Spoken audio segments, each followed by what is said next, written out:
Good afternoon, and thank you for joining today's 4-hour More Sustainable Than You Think webinar with focus on the fertilizer use survey. My name is Brittany Thibodeau. I am the communication specialist here at Fertilizer Canada. This is the third webinar of the series, and we'll be highlighting foreign nutrient stewardship in the fertilizer use survey and the 2019 data. Participation in this webinar grants 1.5 CEU credits in nutrient management to CCAs. There will be a slide at the end where you can scan the QR code with your mobile device to receive CEUs immediately. A few housekeeping items before we begin. In order to document the webinar and provide a copy of the information to interested but unavailable participants, we will be recording the webinar and audio. This informational webinar is scheduled to take place from 2 to 3:30 p.m., but may end early depending on the discussion time. For consistency and timing, during this period, you may ask your questions through the chat function via Zoom. To do so, tap the screen to make the control bar appear, then tap on participants. The bottom of the list, tap chat. Type your message and tap send. You may also email your questions to the contact information that will be provided at the end of our session.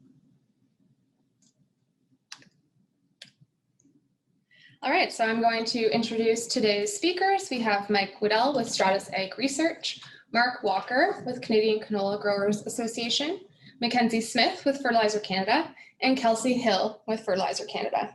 I will now pass it over to Mackenzie Smith to start the webinar. Hi, good morning, everyone. Thank you, Brittany, and my other colleagues, Kelsey and Mac, who have worked hard to put together today's webinar for you. And thank you to everyone who's taken the time to join as well. So to start off, as Brittany mentioned, my name is Mackenzie Smith and I'm the Director of Stewardship and Regulatory Affairs at Fertilizer Canada. To kick off today's webinar, we thought we'd ask with what are the 4 Rs? Are you familiar with what 4R nutrient stewardship is? Our fertilizer use survey, which is the topic of today's webinar, shows us that currently, as of 2019, 67% of the growers that participated in our fertilizer use survey are at least familiar, if not more than, and very familiar with the 4R nutrient stewardship concept. And this has grown by approximately 10% over the course of approximately 4 years, which is the length of time that we've been conducting the fertilizer use survey with partners. So we, Fertilizer Canada, with a collaborative group of scientists and technical experts, have developed what we're calling 4R consistency tables, which my colleague Kelsey Hill will get into a bit more detail on. But they use our guidance documents that have been developed for various crop types and allow us to review the answers that growers give us and classify them in categories of either being consistent with the 4R practices or not, which is the way that we evaluate the survey. Next slide. So again, also to set the stage, I'd like to give an overview of Fertilizer Canada's strategic plans for 2025 and how they relate to the fertilizer use survey. Next slide. So our 2 strategic plans for 2025 are goals to achieve in partnership with members and grower customers to achieve 15 million validated acres under our 4R agronomy programming. And second is to survey growers on an annual basis to assess knowledge and implementation of 4R best management practices, which supports grower associations and provincial governments in achieving their 4R sustainability targets. And we have a goal of achieving 30 million acres according to our consistency tables by 2025. I'll take a moment here to clarify that you see 2 different acreage goals on the screen. The first is through our validated programming. So through programming you may have heard of called the 4R designation program, or in Ontario, our 4R certification program. So those are acres that CCAs and retailers compile based on crop type and location, and send into Fertilizer Canada as compiled information for us to report as an industry on the number of acres under our validated programming.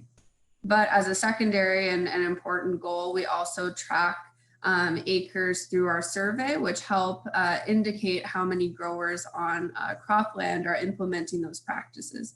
So as you can imagine, we may have more growers that are implementing for our practices at some level that may not have their acres been validated through our programming. So it shows us an opportunity to work with growers as an industry and make sure that those acres are validated.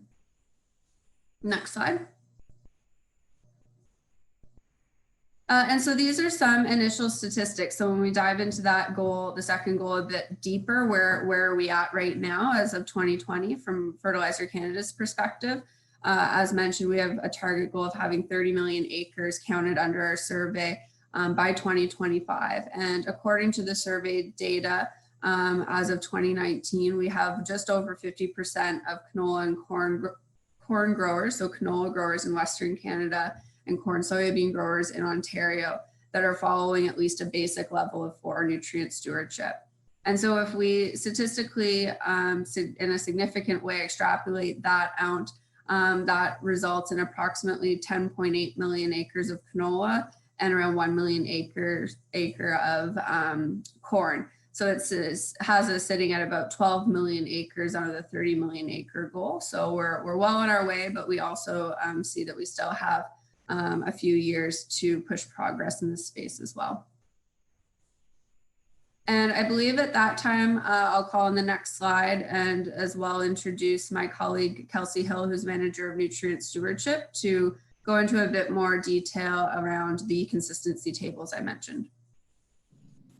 Thanks, Mackenzie. So if you all can hear me now, what I'm talking about today is kind of the consistency tables and what exactly is a 4R acre. So Fertilizer Canada has established some goals, which Mackenzie noted there, but how do we establish this 4R acre?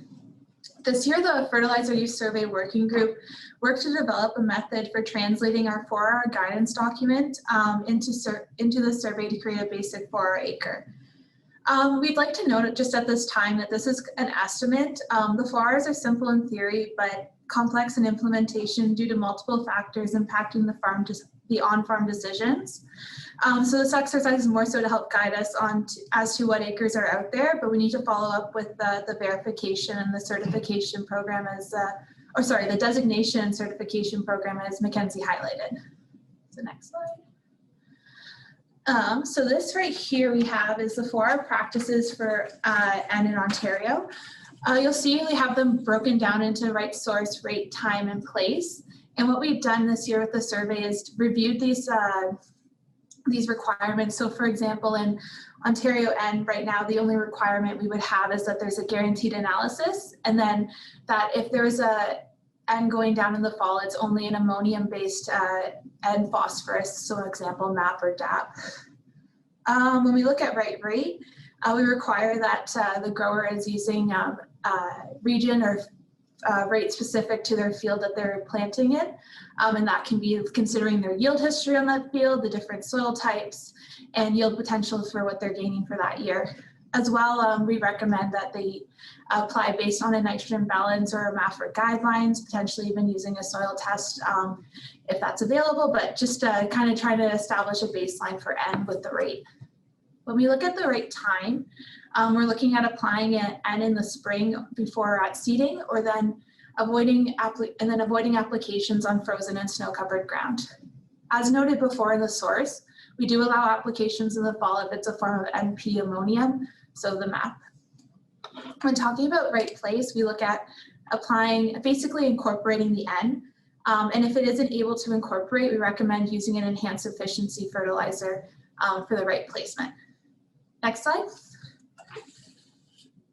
This slide represents the spring cereal, oilseed, and pulse rotation and requirements for a basic 4R acre in Western Canada. Fairly similar to Eastern Canada, but there is some differences on the timing there and for source. So the main difference I'd say would be for N is okay in the fall for Western Canada as long as it's ammonium based and excluding UAN due to its nitrate contents. When we look at right rate, again, similar, using provincial guidelines, nitrogen balance, response curve, and potentially using a soil test, and then also considering your yield potential, history of the field and soil types, and changing your rate dependent on where you're going with your field. When looking at right time, when applying in the fall, wait till the soil is cooled down, and then no application on frozen or snow-covered ground. When talking about right place, trying to incorporate through injection, banding, broadcasting and incorporation. And then if you're unable to do that, consider using an enhanced efficiency fertilizer. Next slide. These are the 4 phosphorus practices for Ontario corn and soy rotations. With the source, with this one, we just asked that it be a guaranteed analysis. And then looking at the right rate, using a recent soil test, so that means within the past 3 years, to establish that baseline of phosphorus.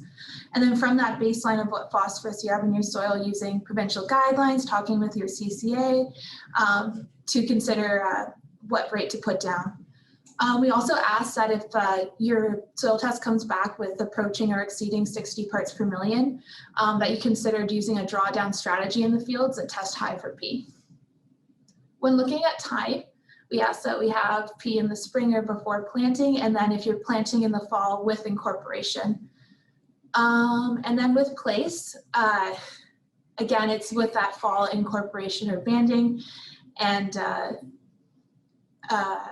yeah, next slide. And then this is a slide for baseline, the basic fertilizer practices for phosphorus with spring, cereal, oilseeds, and pulse rotations in Western Canada.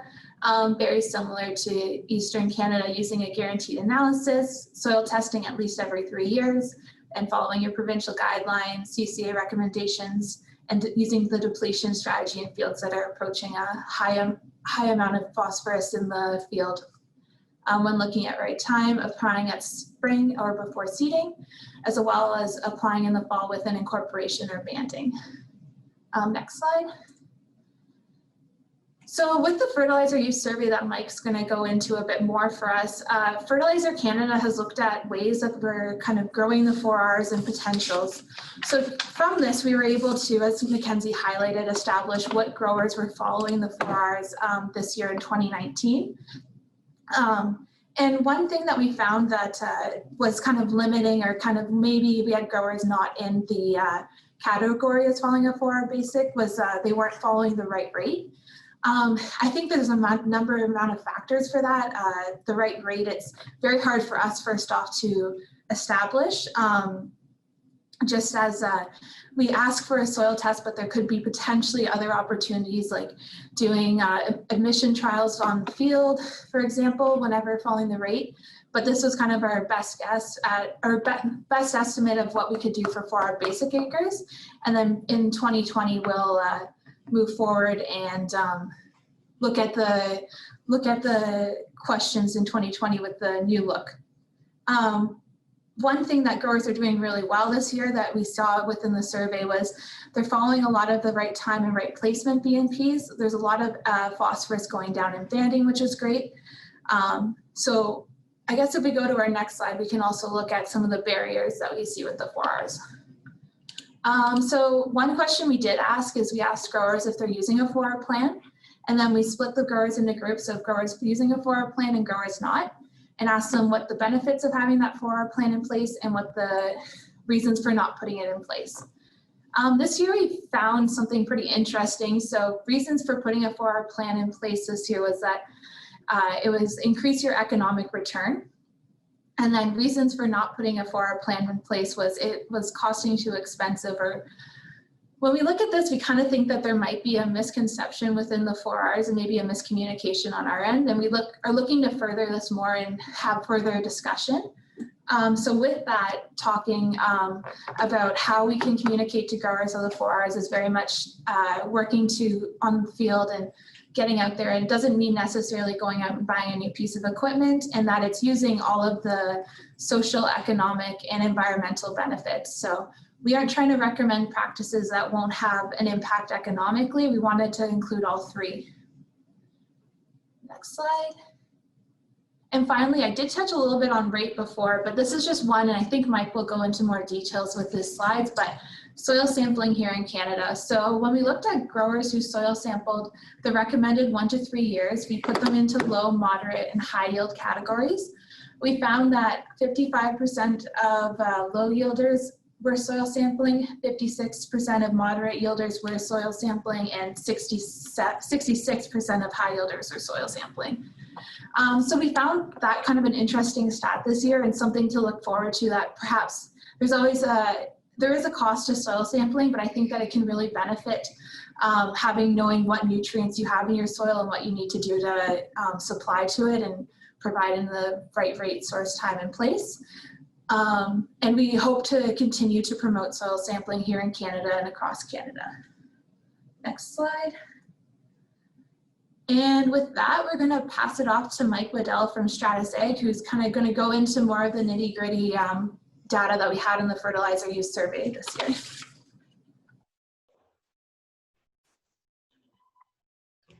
Good afternoon, everyone. As Kelsey said, my name is Mike Waddell, and I work for a company called Stratus Ag Research. We're a market research company that does agricultural research in Canada and the US. We've been in business for about 25 years and have been working with the fertilizer industry since 2014 on this particular project. So I'm excited about sharing some of the information that we have from this research study with you this afternoon. So over the next 30 minutes, what we are going to do is we're going to take a look at 4 questions. We're going to talk about what this fertilizer use survey is all about. We'll look at how farmer practices and attitudes are aligning or not aligning with 4R nutrient stewardship. We're going to look at the extent to which 4R appears to link to yield results. And then we'll talk briefly about what is our plan going forward. So starting with then, what is this fertilizer use survey all about? Well, really it's a tool that helps us measure the implementation of 4R in Canada. So a little bit of background, it's a survey of Canadian farmers about their fertilizer practices. What are they doing? What are they thinking about things? How do they view things? And that we kind of get into not just the fertilizer that they're using and how they're using it, but various other parameters attached to that. This was a project that was started in 2014 under the leadership of Pulse Canada. We ran that project for a 4-year period ending in 2017. And then starting with the 2019 crop year, the project was taken over by Fertilizer Canada. We have a technical committee that through this whole period of time has provided us with guidance about what kinds of questions we should be asking, how we should go about asking those questions, and really helping us, helping direct the content and the types of questions that we're asking. So what we do, then Stratus conducts an online survey using our extensive database. We have a large database of producers across the country. And we have been doing that each year then since 2014 with one gap in there, and we didn't do anything in 2018. So if we look then at what we actually did in Western Canada, there were 2 goals really since we started. The first goal that Pulse Canada had was to get some information about fertilizer use across all of the major crops in Western Canada. So when we started this, as I understand it, there really wasn't any good source of information about what products were using or being used, rates, timings, placements, and all that. The second objective was, for canola specifically, was to track fertilizer use practices and look for changes over time. So we now have 6 years or we'll have, when we do 2020, we will have 6 years of data in canola. And when it comes to crops covered in Ontario, we've measured fertilizer practices in corn, soybeans, and wheat. And again, in the east, the plan was to kind of cover the major crops, but then track fertilizer use in corn over an extended period of time. So then, as we look at the next component of the presentation is really about fertilizer use. So one of the things that we do in the study, one of the major things we do, is determine how farmers are applying each nutrient type when it comes to timing, source, placement, and rate. Now, what I'm going to do is just take kind of a very brief sort of excerpt of some data from the study to illustrate the kinds of information that we have. So these 4 charts, we're looking just at nitrogen volume, and we're looking at the percentage of nitrogen volume in the upper left chart by application timing. So 70% of the volume of nitrogen that was applied in 2019 was applied at planting. 20% was applied in the previous fall. The chart in the lower left looks at how it was applied in terms of placement. So when we look at the percentage of nitrogen volume in 2019, just over 30% was applied side-banded at planting, another 26% mid-row at planting, and then 13% seed placed. So these are, as we know, because we've got a lot of nitrogen going down at planting time, these are the principal placement methods as well. So fall banded was about 15% of the volume, and then all other placements added up to 15%. The chart in the upper right looks at the rates that were reported to us. So we had about 43% of the nitrogen volume last year in canola go down at a rate somewhere between 100 and 149 pounds per acre. And then we also look at source. So 47% of the nitrogen, total nitrogen applied was in the form of urea, 20% as anhydrous. So these are all broken up into different metrics of timing, rate, placement, and source. But what we're able to do is actually look at the interactions between those different factors. So we can take a particular timing and we can look at what was the placement of that timing and what sources were used at that timing in that placement. So all of these can be analyzed as in a holistic sort of way.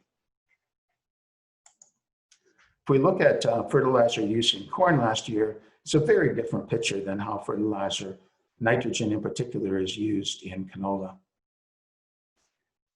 So in terms of timing, the majority of the biggest application timing for nitrogen in corn in Ontario was after planting. And then it's pretty much evenly split otherwise between spring before planting and at planting, with very little going down in the fall prior. When we look at placement then, side dressed was the number one placement. Before planting, broadcast with incorporation was also a pretty major placement method. In terms of nitrogen rates, we found that 37% of the volume went down at a rate between 150 and 200 pounds per acre. And UAN was the number one source, followed by urea. So again, we can take this information, look at things crossing rate, source, placement, and timing.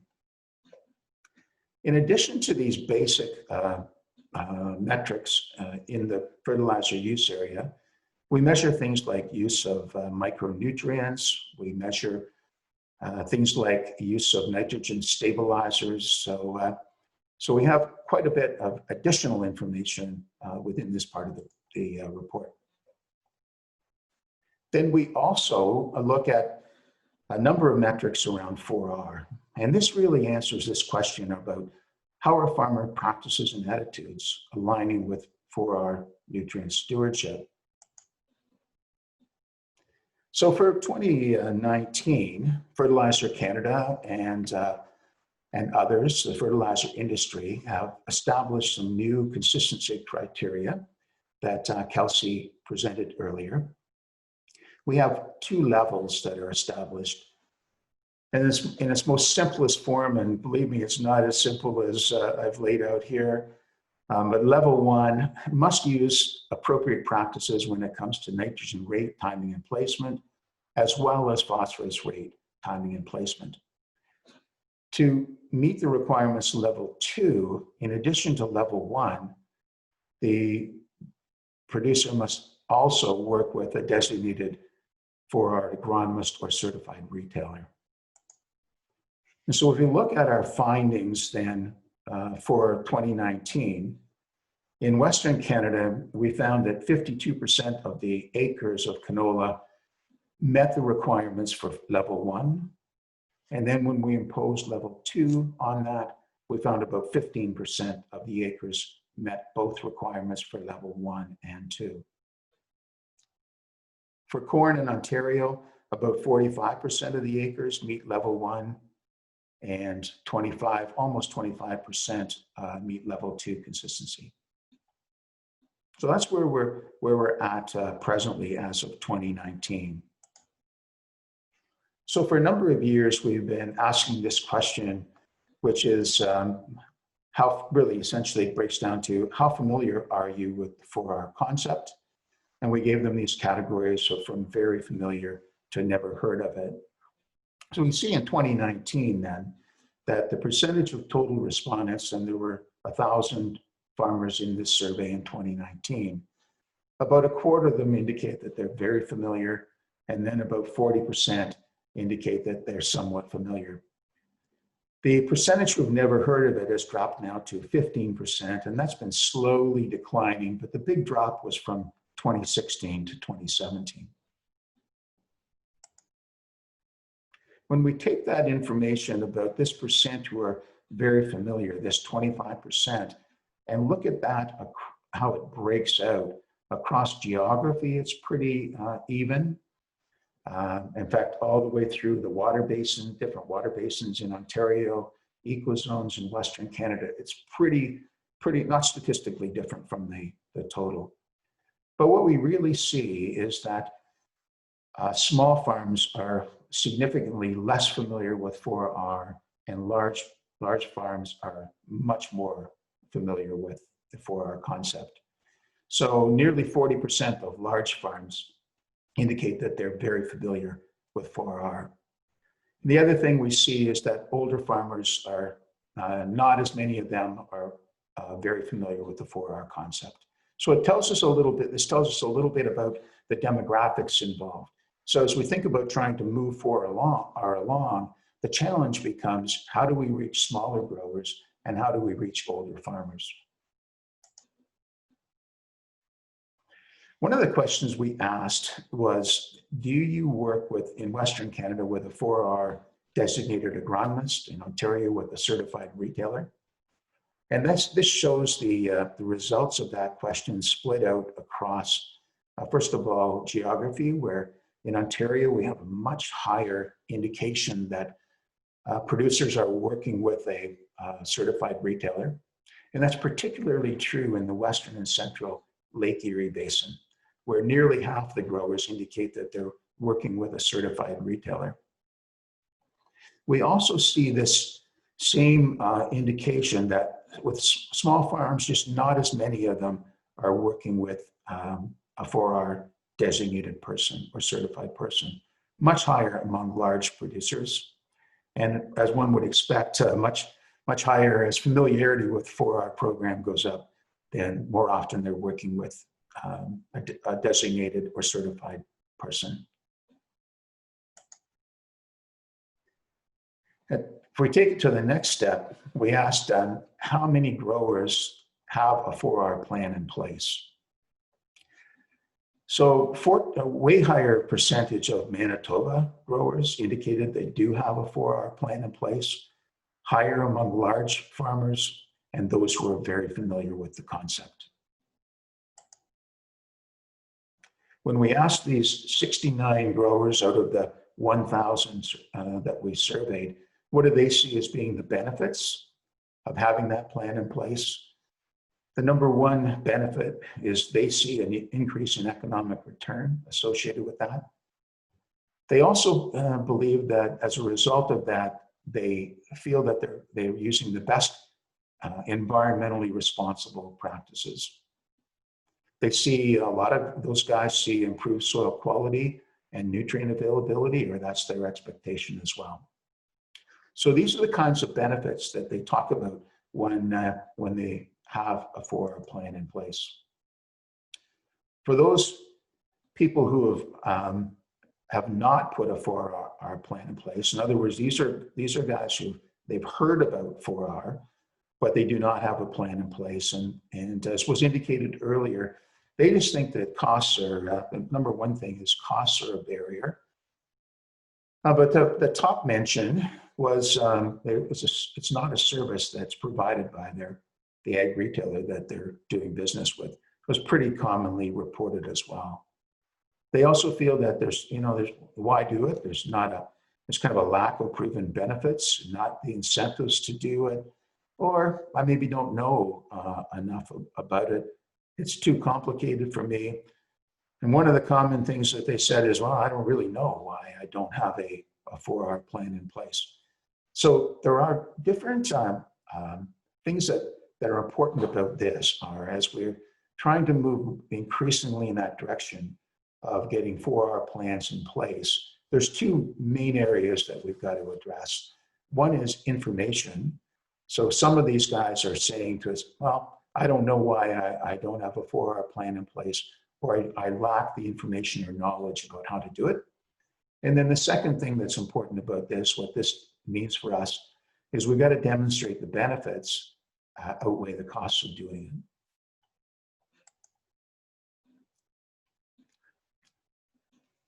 Then we asked those people who are familiar with 4R but choose not to comply with it, and there's just 77 people in that category. The number one reason for not adopting 4R practices, in other words, that the things they're doing on their farm they know are not lining up with what they should be doing, but they don't have the right equipment, or it takes more time to implement, costs again come in, and they don't really perceive that there's a lot of benefit for them in doing so. We want to know, okay, if you want to find out about 4R nutrient stewardship, where would you go? By far, the largest group of farmers would go to their ag retailer, but a very large group would go to a CCA or a professional agrologist, and some of those might be, in fact, ag retail people as well. So then as we move into the next section of what I'd like to cover, one of the things that, addressing this idea about what's the economic benefit associated with 4R, one of the things that we started to do in 2019 is to look at the connection between 4R nutrient stewardship practices and how do those line up with yields that growers are achieving.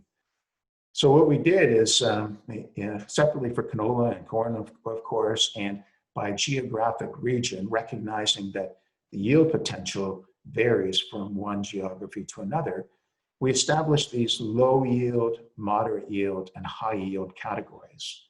These categories were established based on the actual yields that farmers in the survey were reporting to us. So we took these yield categories, put people, respondents in each category, and then started looking at the implications of that. So I've got about maybe 4 slides that look a lot like this. I'm going to take a minute to explain what we're looking at. The bars at the top of the chart have to do with canola, and the charts at the bottom is corn. The yellow bars are low yield growers. the gray are moderate yield, and the green are high yield.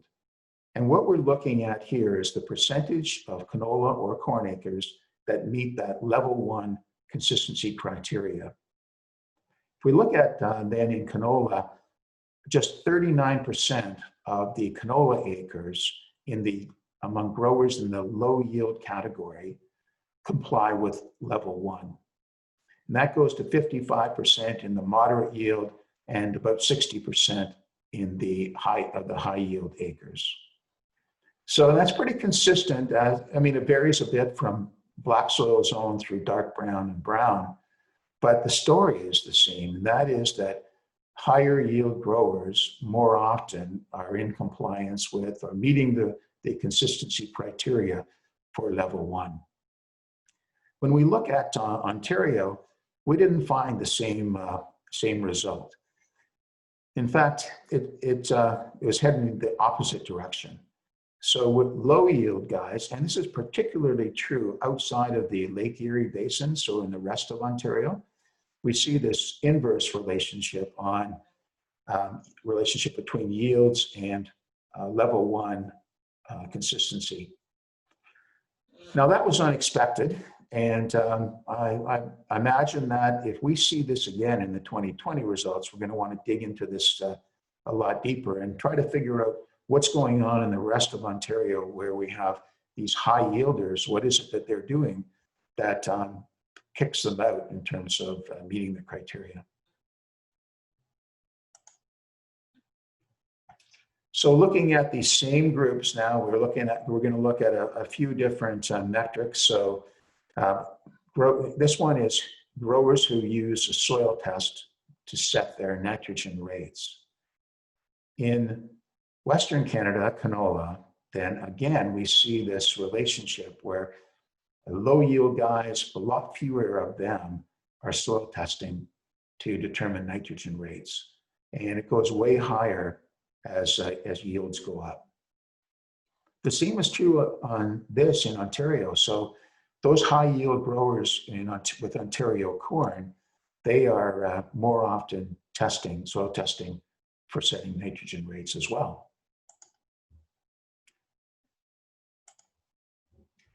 Likewise, when we look at soil testing for phosphorus, the same sort of situation applies, where those with higher yields are more often using the soil test to set set phosphorus rates as well. Not so clearly in Ontario, pretty similar across different groups.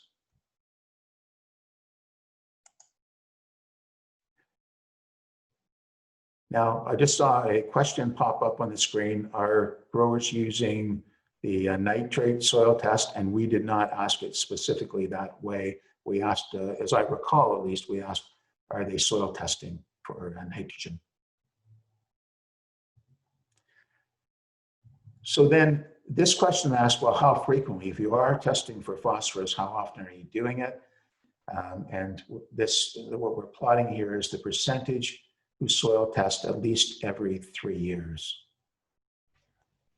So a little bit of a trend to a higher percentage among high yield growers soil testing at least every 3 years for phosphorus. And that's true in canola and also true in corn.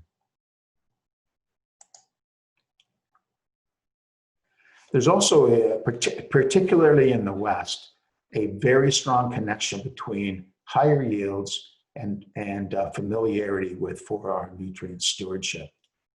That pattern just doesn't really hold out for us in Ontario as much. And that seems to be driven by these guys who are located in the rest of Ontario.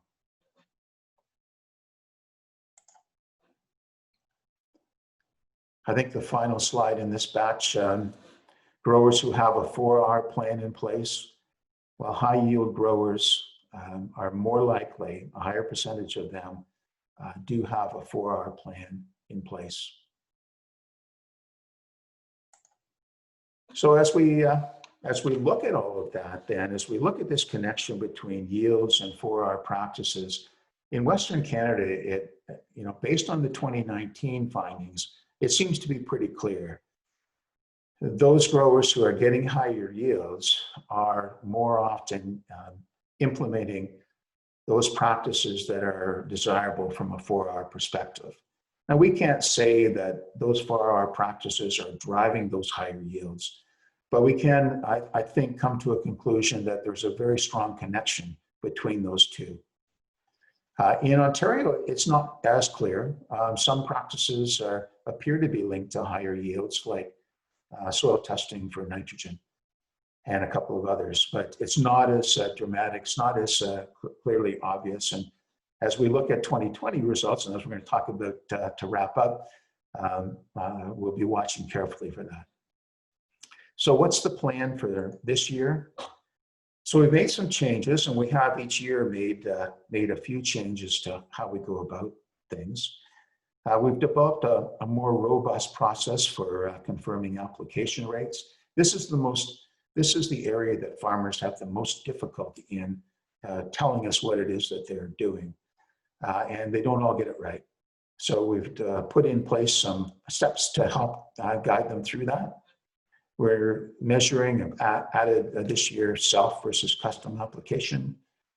We've enhanced the list of approaches that could be used to determine what rate they're going to go with. We've added a question in about whether or not they're working with a 4R nutrient management specialty CCA. And we're asking about manure use in Ontario corn. So for Western Canada, the crop we're focused on this year is canola. We'll be interviewing and have interviewed 500 canola growers. We completed that during November, and we'll produce the report in late February. This year in Ontario, our focus is on corn, but we're also going to, in this alternating years with soybeans, we'll be measuring fertilizer use in winter wheat. We'll be looking we'll be interviewing 500 growers. We're in doing that currently. We're about 2/3 done. And again, we'll put all this together in February. So just in summary, then this fertilizer use survey, it's really a tool that Fertilizer Canada and the fertilizer industry uses to measure implementation of 4R in Canada. In it, we measure farmer practices and attitudes about fertilizer use. We look at how that aligns with 4R nutrient stewardship. We are examining how the connection between 4R and yields that growers are reporting. And we'll keep this up for 2020 and for a number of years to come. So that concludes the remarks about fertilizer use survey, and I'll turn it over to whoever's next in line.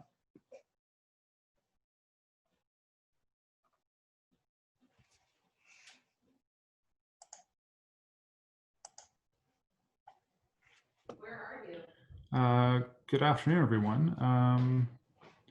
Not sure if we are. There we go. Hi, everyone. Good afternoon. It's great to be here. My name is Mark Walker. I'm a policy manager at the Canadian Canola Growers Association. My files focus on environment and sustainability. As such, a good deal of my work at CCGA has seen me develop and build out our sustainability goals. I want to thank Fertilizer Canada for asking me to be here today and present. I'm really looking forward to catching up with all you folks. Next slide, please. So I'll just quickly go through my agenda for today. I'll very briefly explain who we are at CCGA and what we do. Then I'll go over how we are moving forward with sustainability. We do have a 4R acreage goal as a part of our sustainability targets. However, I would be remiss if I didn't give some airtime to 3 of our other sustainability goals. After that, I will get into what we are all here to discuss, the 4Rs, our 4R sustainability target, and finally some thoughts on the fertilizer use survey. Next slide, please. So CCGA is an organization that is led by farmers for farmers. Our board table has producers from across Canada. Our provincial members, BC Grain Producers Association, Alberta Canola, Sask Canola, Manitoba Canola Growers Association, and Ontario Canola Growers Association each elect 1 or more directors to represent their organizations at our board. In turn, they empower us staff to represent Canada's 43,000 canola farmers on a variety of national and international issues, programs, and policies that enhance their farm success. Next slide, please. So I mentioned I'm a policy manager at CCGA. I'm one of 4 policy professionals that CCGA employs. One colleague of mine works on trade, marketing, and taxation, and another has carriage of our transportation and biofuels files, while another one has sole custody of our business risk management work. Together, we build considered and substantive policy positions in our head office in Winnipeg. They're advanced to and across government by our Ottawa Government Relations team. The work that we do is very much for farmers by farmers. Next slide, please. In my time at CCGA, sustainability has become incredibly important. Consumers are increasingly looking for ways to educate themselves, and they're turning to a lot of different, sometimes unconventional sources. Now, I know that everyone here loves a good tweet, but over the last several years, the rise of the Instagram influencer handing out unverified information as though it were gospel has really come to the forefront of a lot of people's minds as trusted, knowledgeable sources of information. Consumers want to know how their food is produced and what impacts of that production are, and rightfully so. You know, food is a concept that evokes a lot of emotion in folks. And what we are seeing in society and government is a desire to understand how the food that is consumed in Canada impacts the climate. This is why our goals focus on land use, fuel, soil, and water. We feel that it's most important that when consumers are looking for information about these topics, they understand the baseline and they understand that canola farmers are committed to improvement. And that's what we've really tried to capture in our goals. They speak to good work that is already happening and how we can build out on that more. Ultimately, farmers are the ones who are going to be acting on these goals and building out these trends. That's why it was so important that they be meaningful for them as well. Farmers need to be able to speak to these goals as they're the ones who will be putting them in place at the field level. Next slide, please. So by 2025, Canadian canola growers will. You know, each of these goals was decided upon, as I mentioned, to speak to questions around land use, fuel, soil, water. So by 2025, Canadian canola growers will use 18% less fuel, decrease the amount of land required to produce 1 ton of canola, sequester an additional 5 million tons of greenhouse gas emissions in Canadian soils every year, and yes, of course, use for our nutrient stewardship practices on 90% of canola acres. I know we're here to talk about the 4 Rs and the fertilizer use survey, but I'd be remiss if I didn't quickly touch on 3 of our other sustainability goals. Next slide, please. So as some of you might know, the canola industry has set a goal to produce 52 bushels an acre by 2025. We've made large gains towards that goal in the last decade, and it is a goal which, you know, will really have a lot of positive outcomes once it's met. The canola farmers that we represent have maintained a fairly stable acreage in the last decade, and we're not bringing large swaths of new land into production. Furthermore, our export markets are increasingly asking us that we not bring new land into production.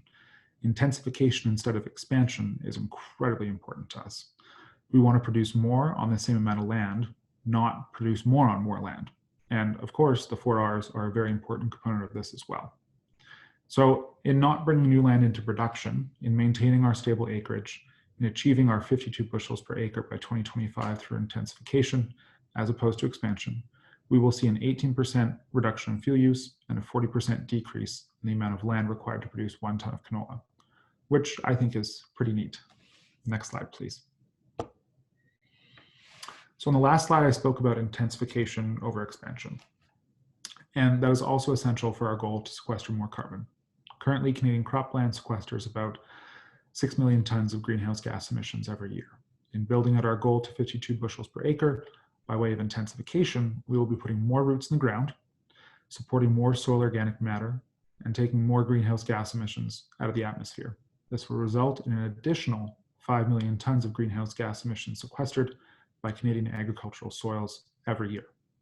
Looking at this as a total, we will actually be sequestering 11 million tons of greenhouse gas emissions. That's the equivalent of taking 2.4 million cars off the road every year. I think that's probably about the number of cars in Toronto, and I would imagine that folks in Toronto would rather have canola farmers sequester more carbon than give up their cars. Next slide, please. Well, so here we are. As I mentioned, CCGA's goal for fertilizer use is to have 90% of canola acres utilizing for our nutrient stewardship practices. Now, I know Kelsey and Mike have already gone over some numbers about the basic acres for adoption rates.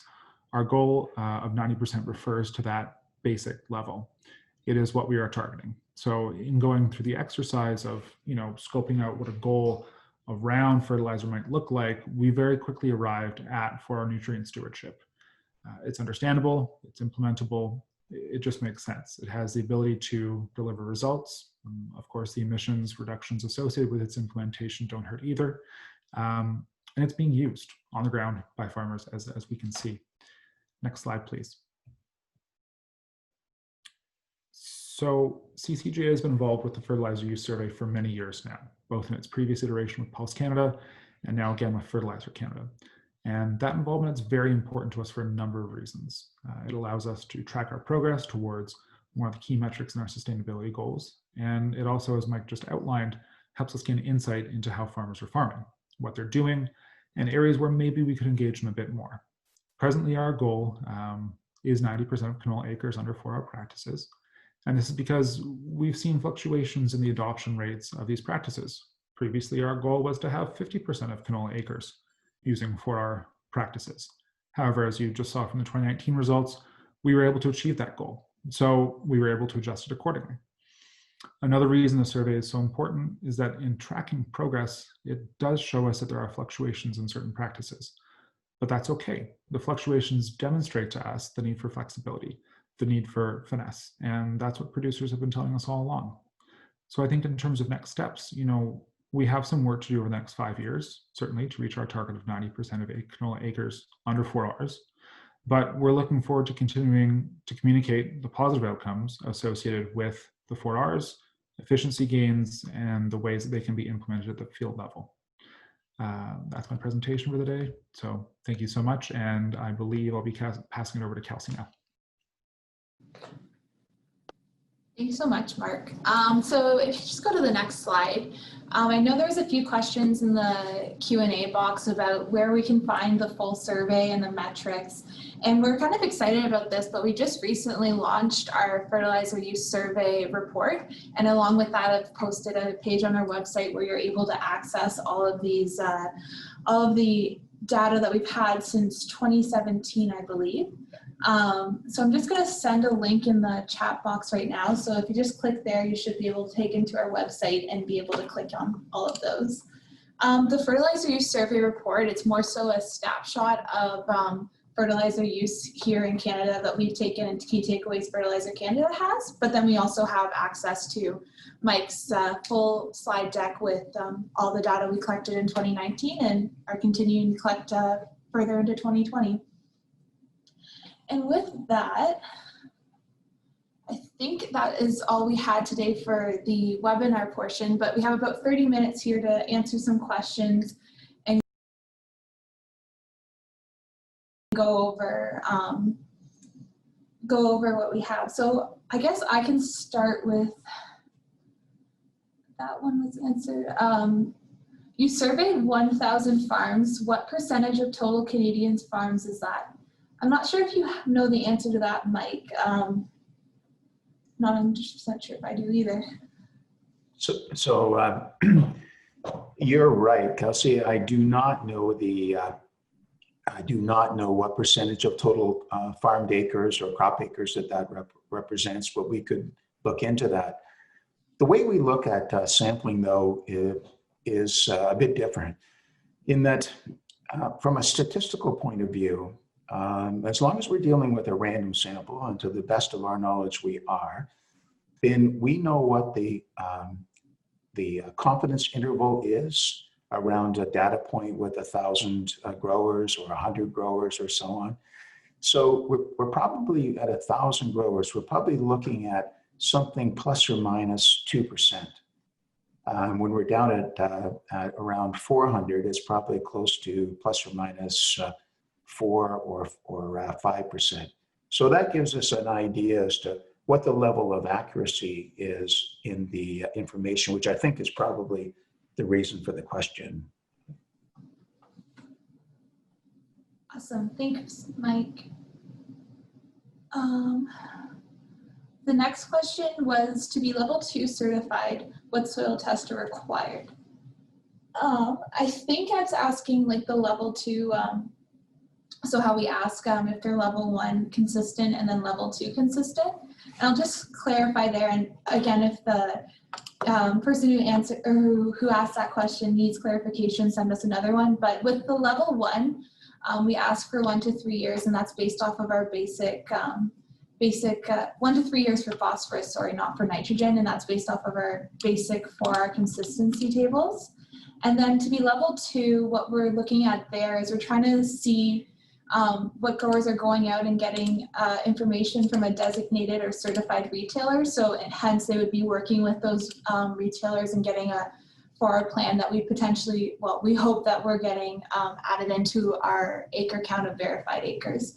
So we're just trying to see kind of the gap between those two there with the level 1 and level 2.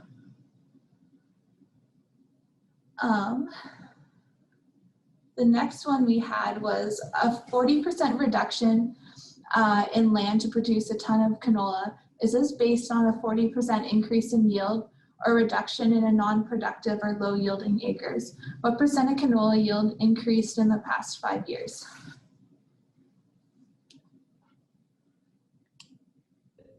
Yeah, so just to Lau's question there, thank you for your question. I don't have the percentage yield increases for the last 5 years available to me offhand. I will absolutely follow up with you. I'll get your contact information from Kelsey here. And to the 40% reduction land reduction goal, it is linked to our 52 bushels per acre by 2025 goal. It would not be reducing non-productive or low yielding acres, but I'll spell that out more clearly for you when I follow up with you after this. Thanks, Mark. And then another one I think for you as well. How do you plan to encourage more canola growers to adopt 4R stewardship, nutrient stewardship? Communication. I know it's tough. Growers get a lot of information overload, whether it's, from retailers or, commissions or even government as well. But, as Mackenzie outlined earlier, we have seen over the last 5 years, a significant increase in awareness of the 4R nutrient stewardship practices. So I think building on that and just really getting out the message about all the benefits will be really helpful moving forward. Thanks. I might ask that to Mackenzie as well. What is Fertilizer Canada doing to help continue the adoption of 4R nutrient stewardship, and what do you see the plans moving forward? Yeah, sure. Thanks, Kelsey. You can hear me all right? Yeah. Yeah, I think Mark's answer was great. I mean, I think that outlines how we're working with grower organizations and their members to better leverage communication amongst the grower community across Canada. But I think another thing that's worth noting here, and is a fairly recent news that we'll be communicating more in the coming weeks and months, is that Fertilizer Canada's Board of Directors is working to sign on to formal commitments around the 4Rs. So I think that will continue to keep the 4Rs top of mind and a priority for our industry and partners going forward towards these 2025 strategic objectives that I outlined. Mackenzie. And this one might be for you as well. The survey speaks to the 4R retailers and 4R principals. I'm from Ontario, wondered if farms with a nutrient management plan and the rates calculated with the NMP were incorporated into right rate, source, place, and timing. Yeah, sure. I can take a stab at that. And Kelsey, you may have things to add to with your experience in the province. But, a nutrient management act in Ontario, and correct me if I'm not understanding the question correctly, but I believe that's for manure use and manure application. So we do work in the province with livestock producer representation and OMAFRA to ensure that our programming accounts for all nutrients. So if a 4R certified retail or their grower customer is looking to create a 4R plan, it should take into account what's been done through a Nutrient Management Act. So if manure has already been applied, that should be credited as a source before figuring out how much other, nitrogen, phosphorus, other nutrients are needed on top of that. So there's definitely still some room for us to continue to better align those as we go forward. But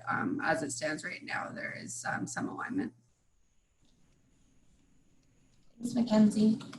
I just had one question about the password for the full data set. If you could send an email to myself at khill@fertilizercanada.com. We're just trying to keep track of everyone who has access to it, and we'll be able to send you the password link for those. The next one is, could you give an example of a phosphorus fertilizer product that does not have a guaranteed analysis? I don't think I can, but I'm not sure if anyone else is able to answer that question.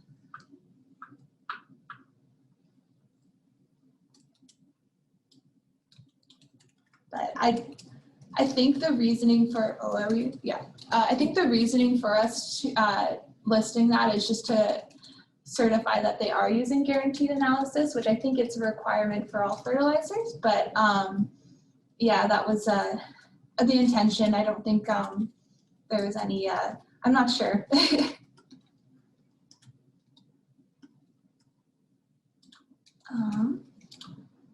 Just checking here. It was the question about the password and the reasoning behind it? No, sorry. Could you give an example of phosphorus fertilizer products that doesn't have a guaranteed analysis?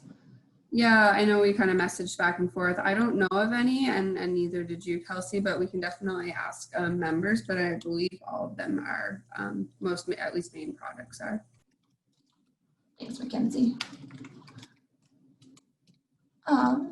With that, I'm not seeing any other questions. I'll just give people a moment here to put any more in the question and answer box. But as you can see on the screen right now, we have the code for the CCAs and PAs, CPS and CPSCs.